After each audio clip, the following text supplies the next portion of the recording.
Assalamualaikum warahmatullahi wabarakatuh. Perkenalkan, nama saya Shan Sosyola, NPM 269. Saya di sini membuat video untuk memenuhi tugas dari mata kuliah Filsafat Hukum dengan dosen Pak Alfi, yaitu tugas untuk memenuhi presensi, yaitu membuat rangkuman dari tugas yang telah Bapak beri, yaitu teks tentang Spellwens Explorer, yaitu teks tersebut membahas kasus Spellwens Explorer di mana para terdakwa dinyatakan bersalah atas pembunuhan Roger Whitmore dan dijatuhi hukuman mati. Beberapa hakim memiliki pendapat yang berbeda mengenai kasus ini. Salah satu argumen yang diajukan adalah bahwa prinsip pengampunan eksekutif harus digunakan untuk mengurangi hukuman para terdakwa.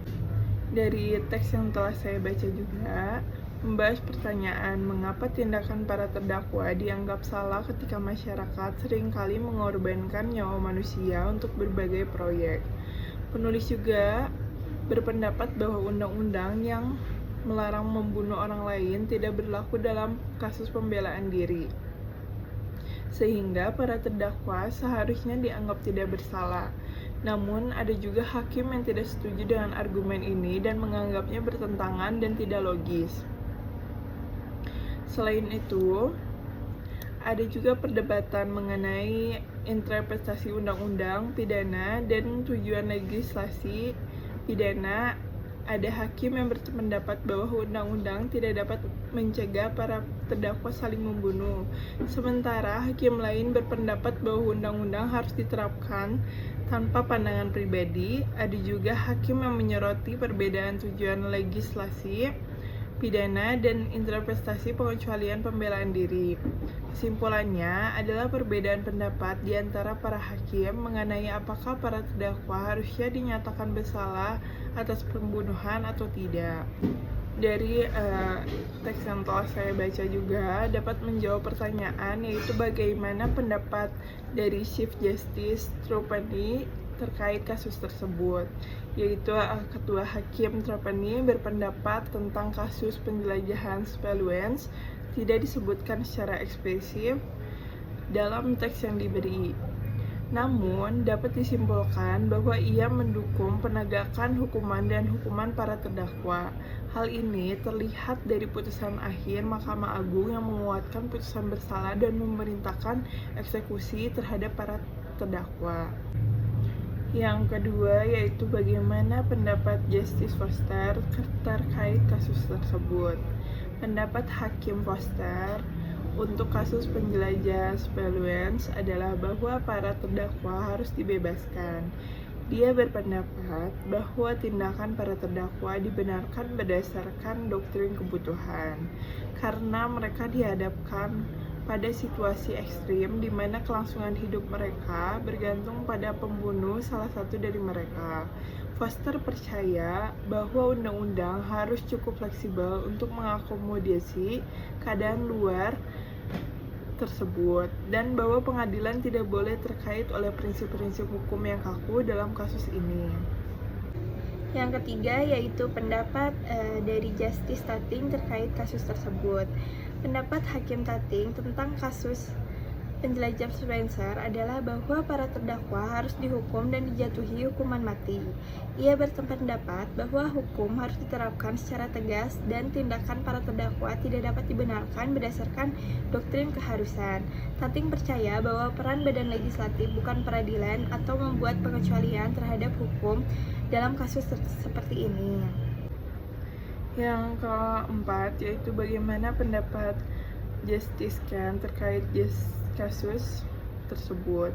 Pendapat Hakim Kent tentang kasus penjelajahan Spellwens adalah bahwa para terdakwa harus dibebaskan. Dia berpendapat bahwa tindakan para terdakwa dibenarkan berdasarkan doktrin kebutuhan, karena mereka dihadapkan pada situasi ekstrim di mana kelangsungan hidup mereka bergantung pada pembunuhan salah satu dari mereka. Ken percaya bahwa pengadilan harus menafsirkan undang-undang dengan cara yang sejalan dengan keadilan dan prinsip kemanusiaan, daripada hanya berpegang teguh pada isi undang-undang. Yang kelima yaitu bagaimana pendapat Justice Handi terkait kasus tersebut. Pendapat Hakim Handi tentang kasus penjelajahan spellwares adalah bahwa para terdakwa harus dibebaskan. Ia mengkritik penalaran rekan-rekannya yang rumit dan berbelit dengan menyatakan bahwa kasus tersebut sederhana dan harus diputuskan berdasarkan akal sehat. Handi percaya bahwa pengadilan tidak boleh memikirkan teori-teori abstrak dan perbedaan metafisik, melainkan fokus pada realita, praktis, dan prinsip-prinsip keadilan. Ia juga tidak setuju dengan saran Ketua Mahkamah Agung agar Ketua Eksekutif mengampuni para terdakwa dengan menyatakan bahwa bukanlah peran lembaga peradilan untuk membuat rekomendasi tersebut. Handi menyimpulkan bahwa hukuman harus dikuatkan, artinya para terdakwa harus dibebaskan. Yang terakhir, nomor 6, yaitu apa pelajaran yang dapat kamu ambil dalam kasus tersebut. Yaitu dalam kasus ini, pembelajaran yang dapat diambil adalah pentingnya fleksibilitas dalam penerapan hukum. Kasus ini menghadirkan situasi yang ekstrim dan tidak biasa, di mana para spellwares dihadapkan pada pilihan yang sulit untuk membunuh salah satu anggota mereka demi kelangsungan hidup. Beberapa hakim dalam kasus ini berpendapat bahwa hukum harus diterapkan secara ketat dan tidak ada pengecualian. Sementara yang lain berpendapat bahwa hukum harus dapat menyesuaikan diri dengan keadaan yang luar biasa seperti ini. Pembelajaran ini mengingatkan kita bahwa dalam beberapa kasus penerapan hukum yang kaku dan tanpa pengecualian mungkin tidak adil atau tidak sesuai dengan keadilan. Oleh karena itu, penting bagi sistem hukum untuk mempertimbangkan konteks dan prinsip-prinsip kemanusiaan dalam pengambilan keputusan hakim. Kasus tersebut di mana para terdakwa dinyatakan bersalah atas pembunuhan Roger Wetmore dan dijatuhi hukuman mati.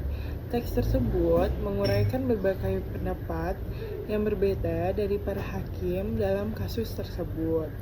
Salah satu argumen yang diajukan adalah bahwa prinsip pengampunan eksekutif harus digunakan untuk mengurangi hukuman para terdakwa. Penulis berpendapat bahwa hukum tidak seharusnya diterapkan dalam kasus ini, karena para terdakwa berada dalam keadaan alamiah dan tidak tunduk pada prinsip-prinsip hukum biasa. Penulis juga berpendapat bahwa tindakan para terdakwa dilakukan sesuai dengan kesepakatan di antara mereka, yang seharusnya dianggap sebagai piagam pemerintahan baru.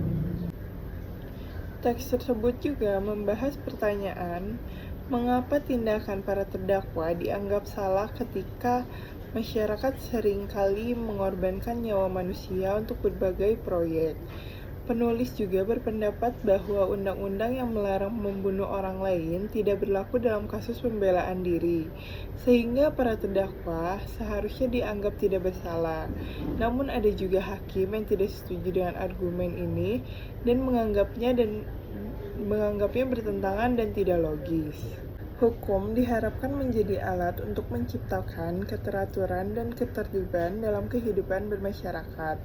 Oleh sebab itu, apabila hakim dalam membuat keputusan mendasarkan pada hukum tertulis dapat menciptakan kejelasan dalam masyarakat, tindakan-tindakan apa yang sesuai atau berlawanan dengan hukum, hakim harus membuat keputusan yang mengedepankan kepastian dalam penegakan hukum dengan mengabaikan latar belakang sosial para pelaku kejahatan.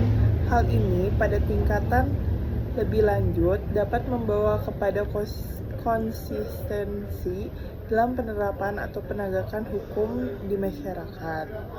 Pada akhirnya, apabila konsistensi dalam penegakan hukum ini terus dijaga dalam membuat anggota masyarakat memprediksi tindakan mereka sendiri apakah termasuk melawan hukum atau tidak, Pada kondisi ini, tujuan hukum sebagai sarana untuk menciptakan ketertiban dan keteraturan sosial tercapai. Sebelumnya, mohon maaf bila ada salah kata. Wassalamualaikum warahmatullahi wabarakatuh. Terima kasih.